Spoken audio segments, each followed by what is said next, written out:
Si on lui avait dit que la jalousie pouvait pousser des filles à creuser un trou juste pour l'y enterrer, elle en aurait ri. Les filles Anna, Olivia et Banta se sont retrouvées le lendemain matin près du ruisseau. « Vous pensez que la belle viendra au bal » demanda Banta. « Elle ferait mieux de ne pas venir » répondit Olivia. « Si elle arrive, personne ne nous regardera. Le prince la choisira tout de suite. Alors, il faut l'empêcher de venir, dit Anna. Leur plan commença par faire semblant de l'aimer. Quelques jours plus tard, elles allèrent chez elle, souriantes, portant des arachides grillés et des fruits en signe de paix. La belle faillit s'évanouir de surprise. Elles s'excusèrent de leur comportement passé, disant qu'elles avaient mûri et voulaient être amies. Sa mère n'y crut pas une seule seconde. Ce soir-là, elle prit sa fille à part et dit « Ogma, fais attention. Les serpents ne changent pas. Ils ne font que changer de peau. » Mais le cœur de la belle était fatigué de la solitude.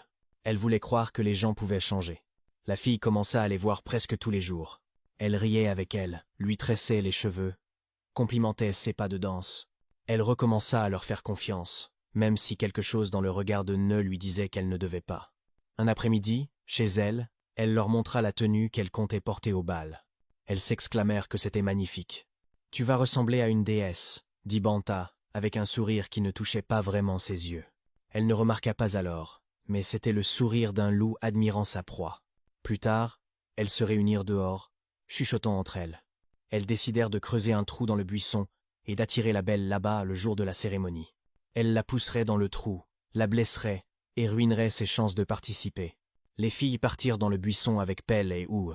Elles creusèrent, brisant la terre avec leurs outils, suant et gémissant en marchant. La haine qu'elles portaient à la belle alimentait leur détermination.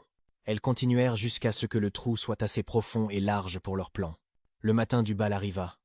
Neu réveilla sa fille tôt, la serra fort dans ses bras, et murmura « Ne les suis pas. Va au palais seule. J'ai fait un rêve étrange. » La belle promit d'être prudente. Neu se rendit au palais pour aider les autres femmes à cuisiner pour l'occasion. Quelques heures plus tard, elle vit les filles marcher vers leur maison, toutes vêtues de couleurs vives, comme des fleurs en pleine floraison. « Belle, » appela Olivia, « on vient avec toi.